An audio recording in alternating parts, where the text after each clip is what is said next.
بسم الله والحمد لله والصلاة والسلام على رسول الله وعلى آله وصحبه ومن والاه وبعد. We still explaining hadith Uthman radiyallahu anhu ardah, in explaining the wudu of the Prophet sallallahu alayhi wa alihi wa sallam. And I said before that wudu al-Nabi sallallahu alayhi wa sallam, the wudu of the Prophet sallallahu alayhi wa sallam, was reported by a large number of companions. And Uthman radiallahu anh, this hadith is one of them. Also hadith Ali ibn Abi Talib radiallahu anh, hadith Abdullah ibn Zayd, أيضا hadith Abi Hurayrah, hadith Aisha, Muawiyah, ibn Abbas, Abdullah ibn Amr ibn al-As, al-Miqdam, أيضا وائل ibn Hijr, Bilal radiallahu anh, al-Mughira ibn Shu'bah, Anas, Unais, al-Rabi' bint Muawwad, Jabir ibn Abdullah radiallahu عنهم جميعا. أيضا عبد الله بن عمر بن الخطاب, very famous narration. But I said something and I need to see if any one of you remember. I said أفضل كل هؤلاء جميعا وغيرهم هو حديث عثمان. Hadith Uthman is the best of all of them. Anybody remember why? For the sisters, if they want to come inside, you can come inside if there is any. Why did you get Muhammad? They sit in the back there. Okay. So, huh? لا مش ليش. No, Hadith Uthman itself was reported by a large number of students, of tabi'een. The best of them Himran. But that's not my question. My question, why Hadith Uthman itself better than the narration of Ali or Ibn Abbas or Ibn Umar or any other companion? Why this hadith is way up, much better than the other ones? First of all, he did this not in front of 20 companions. Uthman radiallahu anhu did this in front of all the Muslims at that time, outside the masjid, at the door of the masjid. إِنَّمَا تَوَضَّعْ عَلَى بَابِ الْمَسْجِدِ. So everybody will see it. And among the companions that we know that they witnessed that, Ali radiallahu anh, Az-Zubayr, أيضا Talha, and Sa'd ibn Abi Waqqas. They were there and they narrated this. But also a large number of tabi'een, they were witnessing that. And them seeing Uthman radiallahu anh making the wudu. Then he's saying, this is wudu in Nabi sallallahu alayhi wa sallam. It became approval by all of those people. Sahih wala la? That given advantage for hadith Uthman radiallahu anhu over other ahadith, which it doesn't have this advantage. طيب هذا مثل حديث قلت لكم سيأتي معنا في صفة صلاة النبي صلى الله عليه وسلم, حديث وائل بن حجر رضي الله عنه. وائل بن حجر did something similar. In front of group of people in the masjid, he said, I will pray 2 rak'ah, أما وإني لا أقصد الصلاة. I don't intend to pray for any reason other than to show you how the Prophet ﷺ prayed. Then he prayed 2 rak'ah, then he looked at the crowd and he said, أهكذا صلى رسول الله? Is this how the Prophet ﷺ prayed? قالوا صدقت. كان من هؤلاء يقارب 30 من أصحاب النبي صلى الله عليه وسلم. Among 30 of the Prophet ﷺ were there, approved that this is how the Prophet ﷺ prayed his salah. هذا يعطي, this is given advantage of such riwayah, of just narration, over any other one. What else? Anybody remember? Yeah? Very good. Hadith Uthman أكثر الأحاديث جميعا تفصيلا في الأحكام. There is no one have brought details like Uthman radiallahu anhu arda. The most detailed one. And there is tons of narrations for this hadith. Some of them are weak, some of them are authentic. أيضا أن عثمان رضي الله عنه, and because of the detailed of it, قدمه البخاري ومسلم على كل أحاديث صفة الوضوء.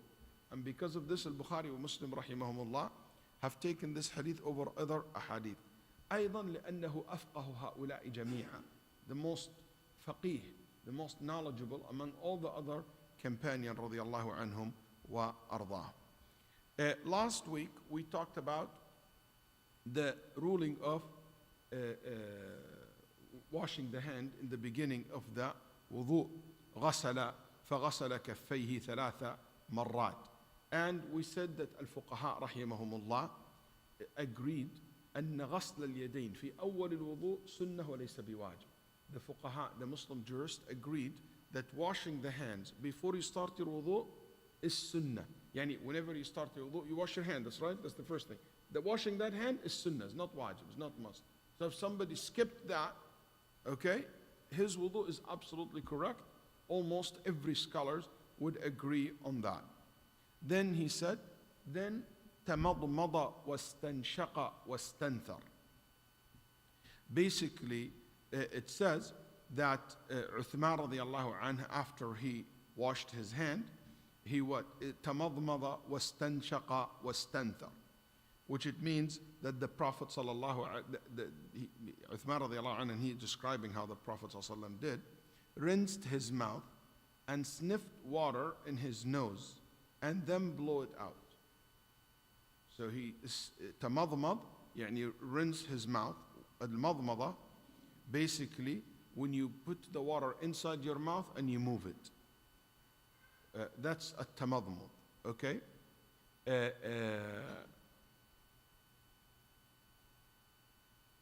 العلماء رحمهم الله said, هل يدخل المج في حد المضمضة? I'll say this in English, then I want you to tell me why even we bring this up. العلماء رحمهم الله debate. Spitting the water, so rinsing your mouth, moving the water inside your mouth, this is madmada. In Arabic language, the word madmada is just to put the water and to move the water inside your mouth, or you must spit it out. So in Arabic, when we say tamadmada, it means 2 things, 3 things. You sip the water and take the water inside, move it inside your mouth, then you spit it out. Or it is only you take the water in and you move it inside your mouth. Can anybody tell me why is this even important? Ya salam alayk.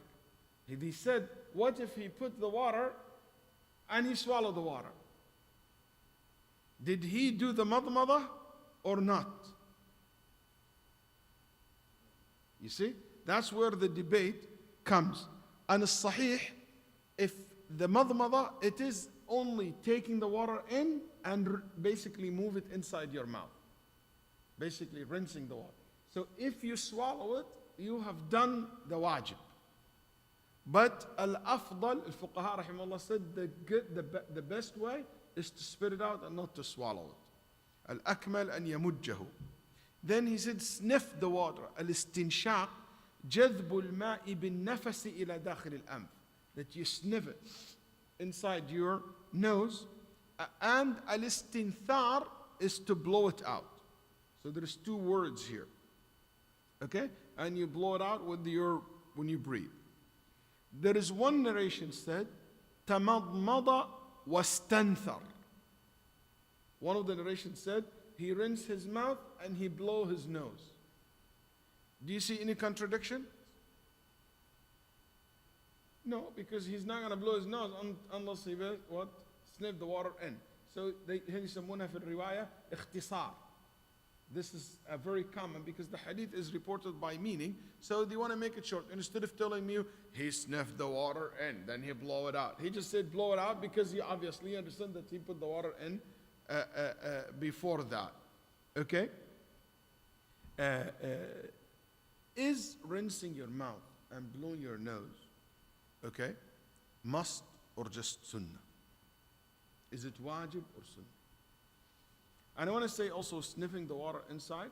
Some people think that they have to put it to let the water hit their brain or and it goes all the way in. No, anything of the nose. Even if that is someone had nostril, the nostril of the nose, فتحة الأنف هذه, even if it goes a little bit inside, خلاص. Nobody said you have to put it all the way inside. Your nose, then you blow it.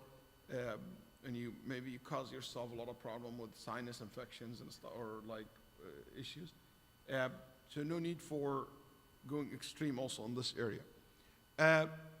Al-Jumhur, the Shafi'i, the Maliki, the Hanafi, and one narration among the Hanbali said rinsing the mouth and blowing the nose is must. The wudu is invalid without it. Okay? Sorry. The Hanabila said it's must. The Hanabila said it's must. The Jumhur said it's sunnah. The Shafi'i, the Maliki, the Hanafi said it is sunnah. It is recommended act. Correct yourself. Or correct what you wrote. The Hanafi, the Shafi'i, the Maliki said it is sunnah. It's not must. Okay? And one narration from the Hanabila said it's sunnah. But the famous opinion among the Hanbalis that it is wajib. That's what we call it in ilm al-fiqh, mufradatul madhab. Whenever you hear this terms, mufradatul madhab, يعني it is the only one, or al-madhab, madhab al-Hanabila, is the only one have used that. كيف نترجمها يا شيخ كمال أو الشيخ عمار؟ مفردات المذهب. The unique position of that madhab. Yeah. It's a unique because no one of the other three madhab said it. The Jumhur, the majority of the fuqaha, can any one of you guys, let's move this class a little bit. Can any one of you guys tell me why you think the majority think it is sunnah and it's not wajib? Because it's not mentioned in the Quran. You remember yesterday I told you, al-asl, the base for al-wudu is the verse in Surah Al-Ma'idah, verse number 6. And in verse number 6, Allah subhanahu wa ta'ala didn't say anything about what? Rinsing the mouth or blowing the nose. So they said, Allah subhanahu wa ta'ala in this verse, He mentioned arkan al-wudu, the obligatory of the wudu, and it was not mentioned. And if it is, okay, and if it is wajib, it should have been mentioned. So the Hanabila said, no, it was mentioned. How? Face. Because Allah subhanahu wa ta'ala said, wash your face. And your nose and your mouth, part of your face. Okay? So the Jumhur, the majority said, no, that's not a good argument. Why? Because your beard is in your face. Do you wash your beard? Everybody agreed that washing the beard is sunnah. Takhleel al-lihya is sunnah. Also, you know what? Your ear is in your face. Nobody said you have to wash your ear. Okay? Wiping over the ear is only sunnah.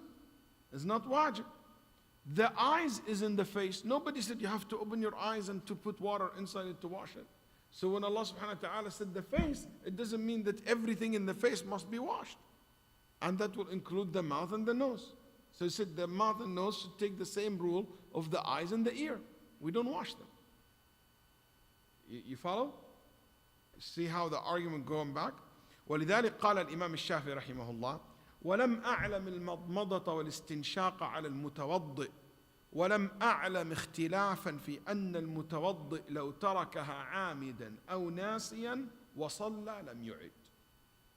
Imam Shafi'i said in his book I don't know that rinsing the mouth and blowing the nose is must upon the person who making wudu. And I don't know any disagreement that if the person who's making wudu left it intentionally or unintentionally and prayed that he need to repeat the salah. I don't know anyone would say that. Al-Hafiz ibn Hajar rahimahullah, he said this in his book Al-Hafiz ibn Hajar, who's a Shafi'i scholar, said, and this is very strong evidence that he never remembered or know anyone. When he said, I don't know anyone, who he referred to? Companions, successors, follower of the successors. That he said you must repeat the wudu. So Ibn Hajar said this is like as if he mentioning what? Ijma', consensus among the scholars. He said Ibn Hajar said, except one successor said you must blow your nose and rinse your mouth, which is Ata. But Ibn Hajar made a comment, قال وقد رجع عنه. And Ata ibn Abi Rabah changed his opinion about that later on. طيب, those who said that rinsing the mouth and blowing the nose is wajib, like the Hanabila, what's their proof? They said it's proof because Allah subhanahu wa ta'ala said, wash your face. Yes, the eyes, it doesn't go, is not included, and the beard and the ears, but the mouth and the nose are included because there is nas, because there is evidence, shows that it is included, shows that it is must. Number two, they said, since Allah subhanahu wa ta'ala ordered Muhammad to wash his face, Muhammad explained to us how washing the face should be. And in this way, he included what? Rinsing the mouth and blowing the nose. And they said, النبي صلى الله عليه وسلم said clearly, وهذا الحديث في البخاري ومسلم, صحيح البخاري ومسلم, that النبي صلى الله عليه وسلم said to Abu Hurairah, من توضأ فليستنثر ومن استجمر فليوتر. طيب.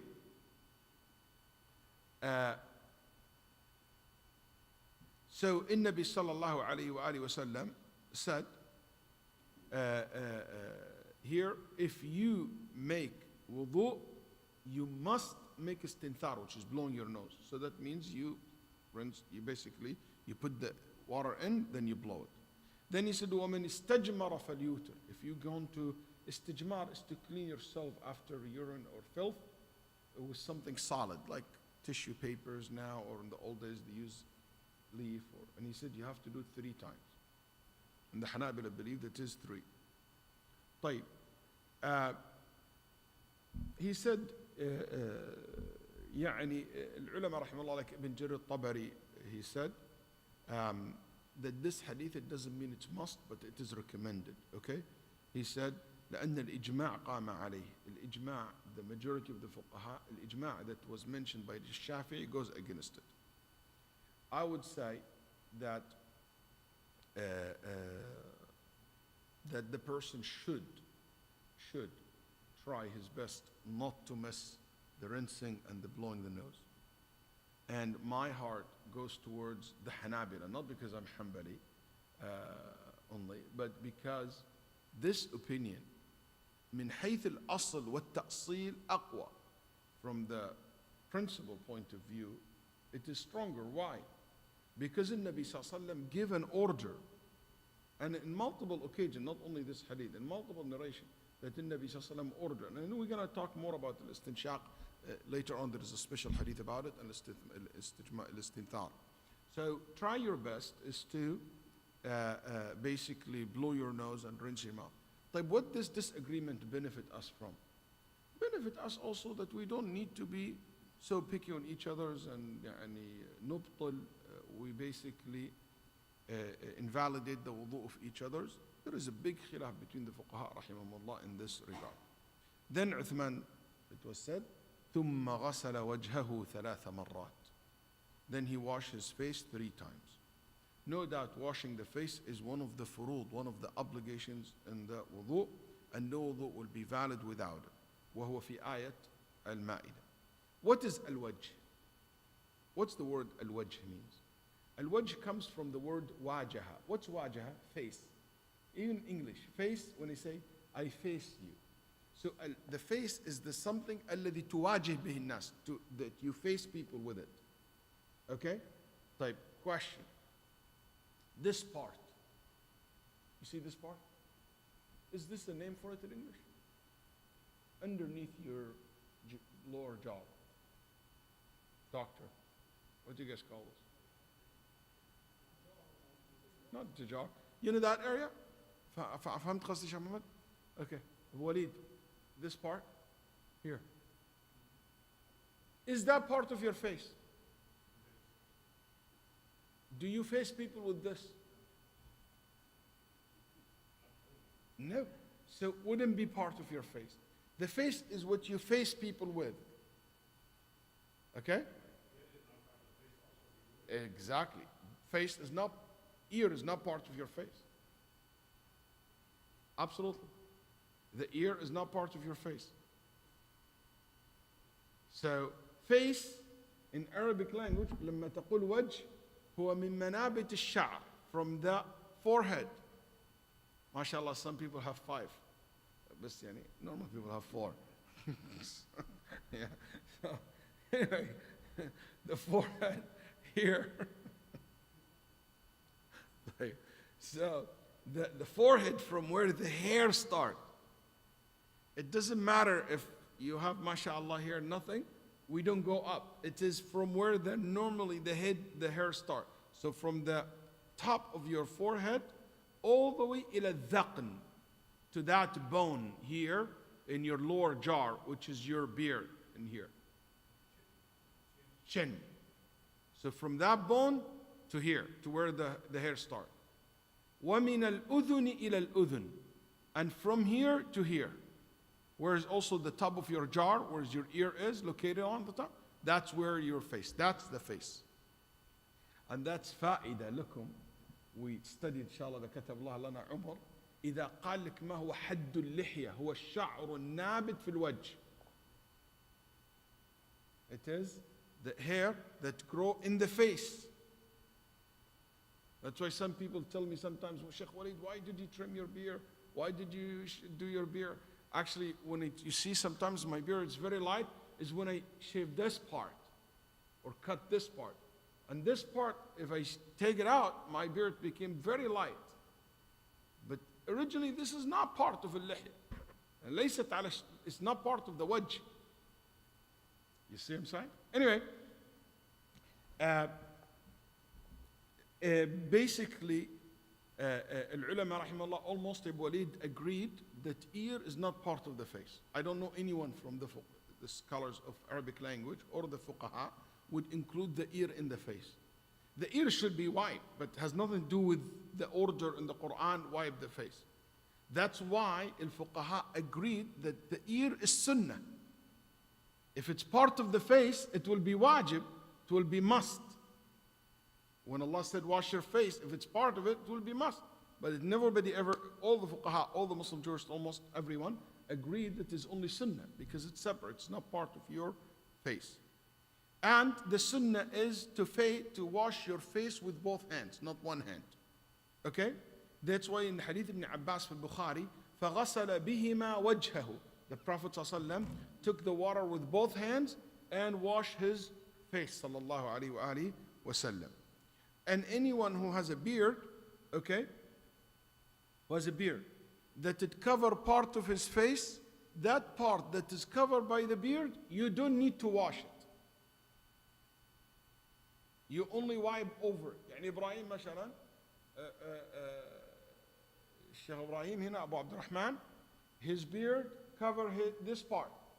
He doesn't take the water and go inside to make sure that, because that's part of the face, that's right? Like my beard, that's part. You didn't take the water and you go inside like that. You just wash like this. That's Sahih Ibrahim, you don't go. Somebody have, mashallah, thick mustache, like 2 inches mustache, wallah. He doesn't make sure that you take the water inside the mustache. No, you just wash over it. Is that clear? قالوا والغسل يكون خفيفا من غير لطم يقول الفقهاء.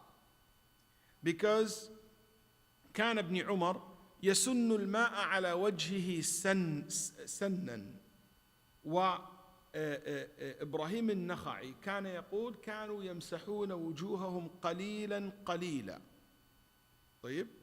And Ibrahim also been reported عن أصحاب ابن مسعود رضي الله عنه كانوا لا يلطمون وجوههم بالماء لطما. All these narrations, I will tell you what it means. One narration said they did not used to slap their faces with water. يلطمون وجوههم بالماء لطما, like this. Some people, mashallah, do like this. They're both on the sides. يعني, mashallah, they have enough water to make wudu with it too. So they don't do that. Also, كان ابن عمر يسن الماء السنة. He will take the water and let it basically go smoothly over his face. قليلا قليلا, little. So that shows you, if you ever shaitan come to you, said, oh, take so much water, no. You just do like very little water, and you don't need to basically slap your face with the water. طيب, there is one narration عن علي بن أبي طالب أنه أخذ الماء بيده فصك بالماء وجهه. Okay? There is one narration that Ali radiallahu anh took the water, then he slapped his face with it. This narration is weak, as Imām al-Bukhari rahimahullah قال هذه منكرة. Imam al-Bukhari rahimahullah said this is a rejected narration. طيب. في one of the narration of حديث عثمان, في إحدى روايات حديث عثمان, قال غسل وجهه ثلاثا ومضمض ثلاثا واستنشق ثلاثا. One of the narration he said he washed his face 3 times, he rinsed his mouth 3 times, and he blew his nose 3 times. هذه الرواية وإن كانت من رواية عامر ابن شقيق وعمر ابن شقيق عن عثمان ضعيف. This Amr is a weak narrator, okay? But even if we say it is authentic, it doesn't mean that this is the order of the wudu. Because some people look at this narration and said, oh, you can mix the order. No. This narration, because في لغة العرب, okay, العطف لا يدل على الترتيب. When you say and, it doesn't mean it's an order. When it is order, إذا قلت ثم أو فاء, the فاء and ثم تدل على التعقيب, تدل على الترتيب مع التراخي. ثم فاء تدل على الترتيب مع السرعة. If you say this, فاء, this, you add the letter فاء, it means next to it and immediately. If you say this, this, there is no order. It could be any. I say Muhammad came to the masjid and Ahmed. It doesn't mean Muhammad came before Ahmed. Common sense, صح? جاء أحمد ومحمد لا تدل على الترتيب. Okay. Also, speaking of which, never been reported, my brothers and sisters, never been reported that the Nabi sallallahu alaihi wasallam, when he washed his face, ever that he wiped his neck. بعض الناس إذا مسح وجهه مسح عنقه. Some people when they wash their face, they do their neck. Okay? Actually, مسح العنق بدعة. Wiping over the neck is bid'ah, according to many ulama rahimahullah, and we might talk about this a little bit more to tell you where this came from. Also, it is nothing been reported that the Nabi sallallahu alaihi wasallam or any one of his companions used to wash their eyes. Okay? Actually, you close your eyes when you wash your face. And it's not from the way of the Prophet sallallahu alaihi wasallam.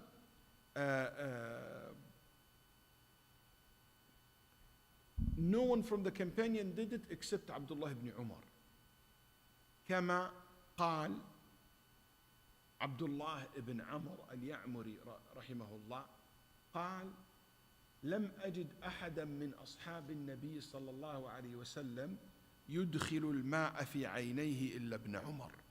I never seen any one of the companion رضي الله عنه will put the water inside his eyes except Ibn Umar. Okay? And this is in Musannaf Abdul Razzaq. It means that the Sahaba, all of them, don't do that.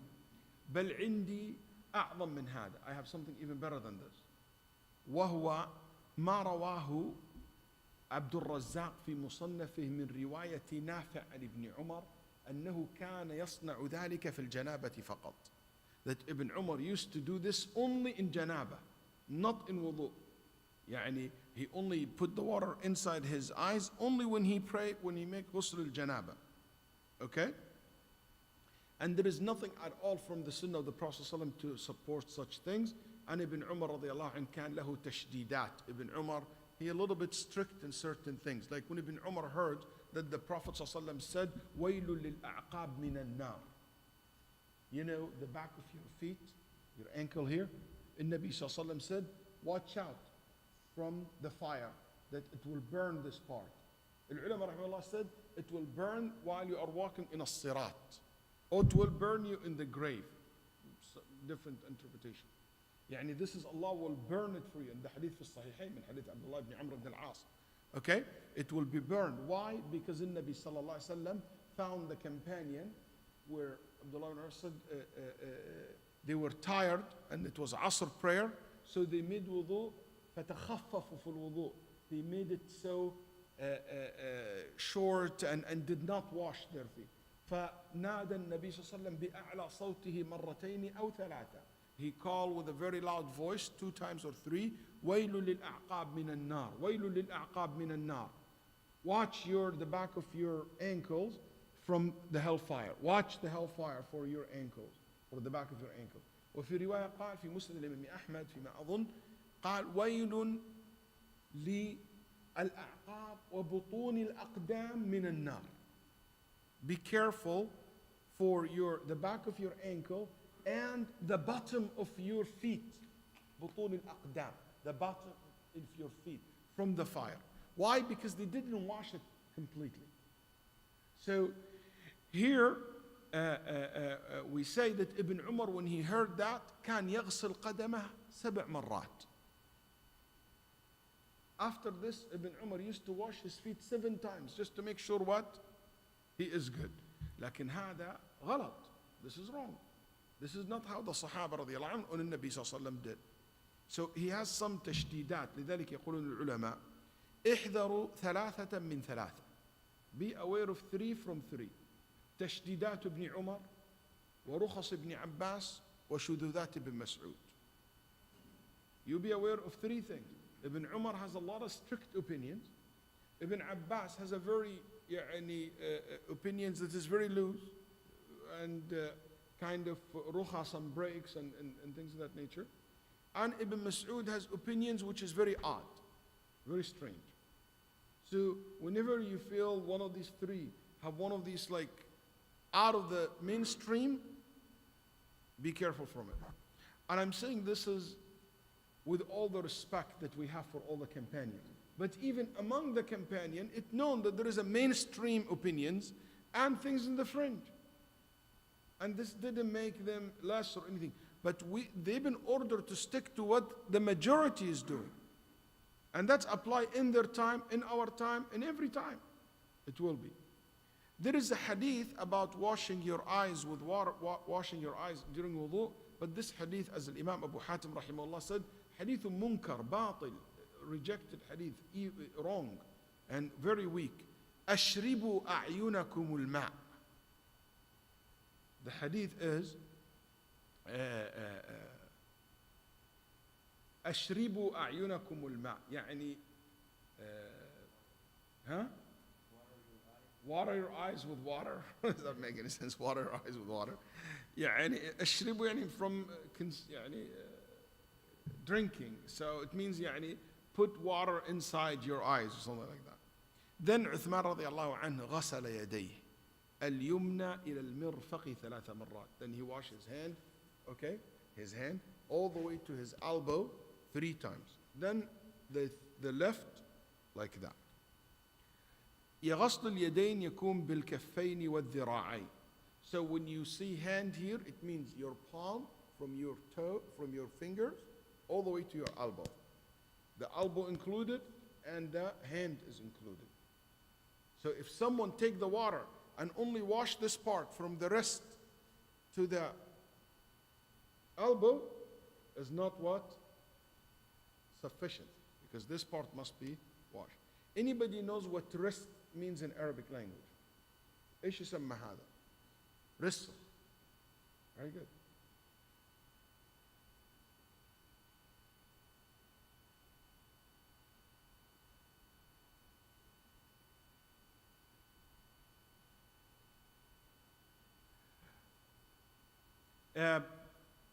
And this is one of the 4 pillars of wudu that all the ulama agree upon. The 4 pillars in wudu are the face, the hand, the head, and what? The feet. 4 أركان هي في الوضوء. So all the way to the elbow, and you don't exceed after the elbow. النبي صلى الله عليه وسلم only did to the elbow. ما كان يزيد على المرفق. He never goes beyond the elbow. As came here in Hadith Uthman, Hadith Abdullah ibn Zayd, and many others. And Imam al-Shafi'i rahimahullah ta'ala said, there is a consensus, ijma' among al-fuqaha, that the elbow is included. أن المرفقين داخلين فانتهاء الغاية هنا يعني تدخل الغاية يسمونها داخلة في المغية. For those who want to know the words in Arabic, الغاية داخلة في المغية يعني what is after to included to what is before it. So I said I traveled to San Antonio. What that means? يعني I enter San Antonio or not? Yes. You see what I'm saying? So basically what is after to is included in it. Right? Sometimes it doesn't work this way. Sometimes I say, for example, I fasted إلى المغرب, to Maghrib time. We say in English until. صح? But let's assume you say to Maghrib time. That means I fast during Maghrib? No, it's not included. هنا الغاية ليست داخلة في المغية. كيف تفرق؟ كيف تفرق؟ دائما غالبا الزمان لا يدخل والمكان يدخل. Usually when you refer to a location it's included. But if you refer to time it's not included. So for example we say, this, it's not 100% but that can help you a lot. That's why you have a debate when you say al-awra, the awra. It is from the navel to the knee. Is the knee included or not? You see? Those who will say yes because it is part, غاية داخلة في المغية أو لا تدخل في المغية. They included it. So here where the debate, it's a linguistic based, the different opinion based on how linguistically you look at it. But here we say that what makes it so clear that the elbow are included, the elbows are included, فعل النبي صلى الله عليه وسلم, the Prophet صلى الله عليه وسلم practice. Okay? But because of the linguistic debate, you will have obviously another opinion, which is رواية عن الإمام أحمد رحمه الله and رواية عن الإمام مالك وهو قول زفر أنه لا يجب. They said it is not must to wash the elbow. So even if you go, when you don't wash the elbow, they said it is only sunnah, but it's not wajib. Why? Because they said this is how linguistically that what it means. طيب. I want to say that never ever, if this understanding that the elbow is not included linguistically, my question will be, wouldn't this appear in the actions and the opinions of the Salaf, of the Sahaba? That's right? That's right? Agree with me or don't agree? يعني لابد أن السلف فهموا أيضا هذا. If that's how it is, linguistically, they are the one who mastered the Arabic language. لكن يا إخوان, لم ينقل, never been reported a single narration, ولا حتى fabricated. Okay? That none of the Sahaba or the Tabi'een or the Salaf that we aware of, that they ever didn't include the elbow, as far as I know. As a matter of fact, what we have is beyond the elbow, not less than the elbow. الوارد عن السلف, it is more than the elbow, which is Abu Hurairah رضي الله عنه, كان ابن عمر يغسل إلى الإبطين. Ibn Umar رضي الله عنه, when he washes his hand, he goes all the way to the underarm, all the way to here. وكان أبو هريرة إلى العضدين, Abu Hurairah all the way to here, his triceps here. And why? Because they said, the Prophet ﷺ said that the ummah will comes in the day of judgment, okay, غُرًّا مُحَجَّلِينَ, that they will basically shining from wudu, their hands and their face. So can Abu Hurairah increase the wudu, increase basically his wudu, increase the washing, all the way he said, I want, when I come to my judgment, in the judgment day, my light will not be only to here, I want it to be all the way up. But that's his understanding, never approved by the Prophet sallallahu alaihi wasallam. And كان يقول أحسن تحجيلي, I want to beautify myself in the day of judgment more than any other person. That's what يعني Abu Hurairah رضي الله عنه وأرضاه. أيضا I want to say even extra point, which is something I found in Sahih Muslim, where Abu Hurairah radiallahu anhu did this. He went all the way beyond the elbow. While what? Some of his students watching him.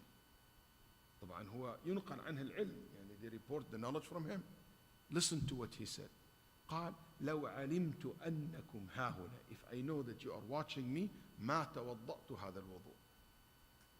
I would not make wudu like this. Why? Because he doesn't want this to be reported and people think that it's sunnah. He's doing this only for himself. He doesn't want to teach people his sunnah. He wants to teach them the sunnah of Muhammad sallallahu alaihi wasallam. He doesn't want to teach them his opinion. He wants to teach them what he saw the Prophet. But this is a personal choice. That's a very interesting concept to understand and to comprehend. Also, when Ibn Umar radiallahu anhu did all the way to the elbow, I found also that Ibn Abi Shayba قال, Nafi' said, كان يصنع هذا في الصيف. He only did this in the summer. If Ibn Umar believed it is sunnah to go beyond the elbow, there is no point from Nafi' to say that he used to do it in the summer. So in the summer, give you an indication that is not about being sunnah or not sunnah. It's about something else, which is cooling down. Yes, and the heat. Okay? ولذلك nothing ever been reported about going beyond the elbow. And Nakhai rahimahullah said, Ibrahim Nakhai is one of the great scholars in Al-Kufa, he said, they used to, or كان يكره غسل الآباط. يعني he disliked the person go all the way to the beyond the elbow. And it is sunnah to do it 3 times, especially the hands and the feet. Why especially these two? Al-Fuqaha, especially the hands and the feet, you should try to do 3 times, not less. Why? قالوا لأنها مظنة ترك شيء من العضو. Because most likely, if there is anything, it will be missed. Not the face. The face is easy. Two hands, khalas, cover it. But the hand, you might miss this part, you might miss this part, you might miss this part. So if you do it 3 times, for sure you what? You will get it. You might miss the back of your feet, some of the between the toes and the fingers. So when you do it 3 times, you are 100% sure that you did it. And في رواية قال أدار الماء على يديه عثمان. وهذه بالصحيح. He said he took the water, then he let the water goes around his feet. So he took the water like this, then he goes like that. So the water starts falling on his hand. رضي الله عنه وأرضاه. That's just one small thing and I'll let you guys go. وفي رواية, in one of the narration, but not the one Ibn Hajar brought, but there is another narration, he said, وَخَلَّلَ أَصَابِعَهَا, and this is Ibn Khuzaymah, عند Ibn Khuzaymah. He said, then he washed in between his fingers, sallallahu alayhi wa sallam. So when he did his hand, he washed in between his finger. And تخليل الأصابع is sunnah. And there is a special hadith, Ibn Hajar mentioned it later. That's why he didn't mention this extra narration, because there is a specific hadith about basically washing in between the fingers and the toes. It's called تخليل.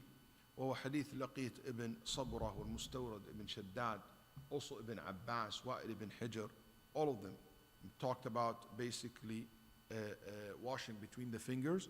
And من سنن الفطرة, النبي صلى الله عليه وسلم said, غسل البراجم. What's غسل البراجم? What's al-barajim? It is the area in your hand, in your finger, where the skin is folded, like this part. You see how it's break down? So this is to wash it. Why? They said because these breaks between, do you guys have like me a breaks between the skins? It's not flat, that's right. Omar, is yours the same like the rest of humanity?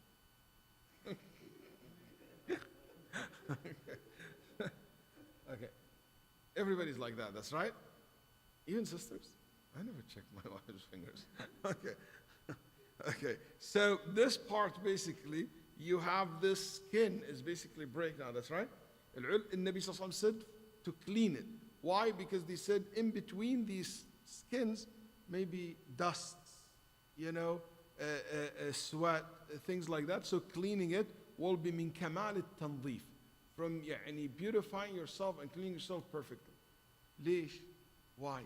لأنك ستقف أمام الله. Because you're going to stand before Allah. So even this little part of your skin, you make sure it's washed perfectly. So when you wash and you stand before Allah subhanahu wa ta'ala, you start clean. So if Islam care about you cleaning these like skins in your fingers, how about you being clean in your clothes and your underwear and your basic, you basically represent yourself in the right format. If you have in your finger a ring, what do? I don't have a wedding ring, okay? But those who have a wedding ring or carrying ring with them, anybody wear a ring here? You have it? Okay, good. Your wife will be proud of you. Okay, so what do you do when you make wudu, Ibrahim?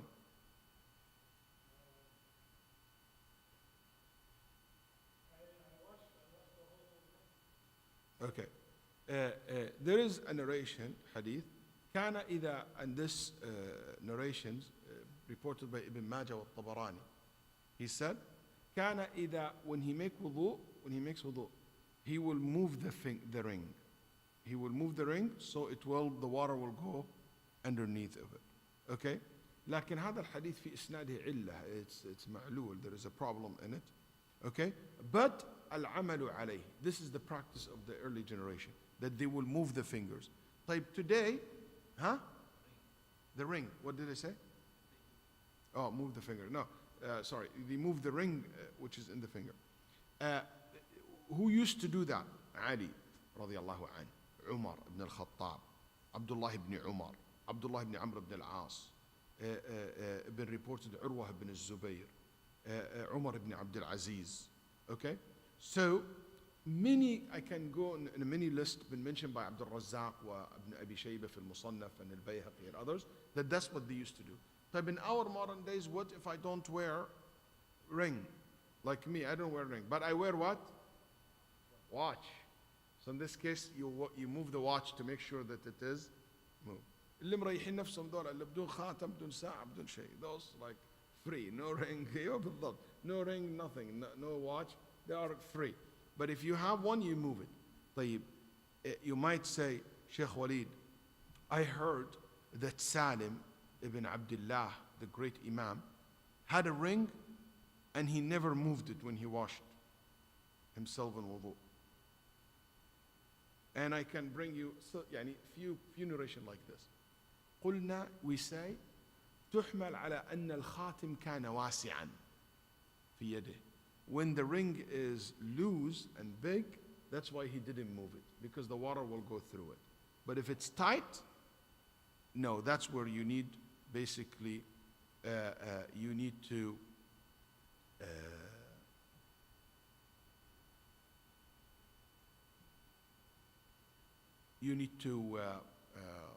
wash it. Ibn Umar radiallahu anhu arda said to a man, how do you perfect your wudu, or you make your wudu and you're wearing this ring? Take it off when you make wudu. And this is Tahawi rahimahullah reported in Mushkil al-Athar. Al-Imam Ahmad was very strict. Al-Imam Ahmad, he said, if the ring is tight, you should make back the wudu if you didn't move it. It was very, يقول الوضوء غير صالح, يأمر بإعادة الوضوء. Al-Imam Malik rahimahullah, he said, no, you don't have. It's enough to make the water goes in your fingers and you wash your hands. And basically, he didn't see that it's must to move the finger or to remove it. And I think it will be much better opinion is to say, if it is loose, you don't need to move it or to take it off. But if it's tight, either you move it from its place or you take it off, so you make sure that the water goes underneath of it. Inshallah, next week, we'll talk about the wiping over the head, then the ear, then the feet, and we will finish, inshallah, next week, the rest of the hadith. وصلى الله وسلم على نبينا محمد. If somebody has a question, you are welcome to ask.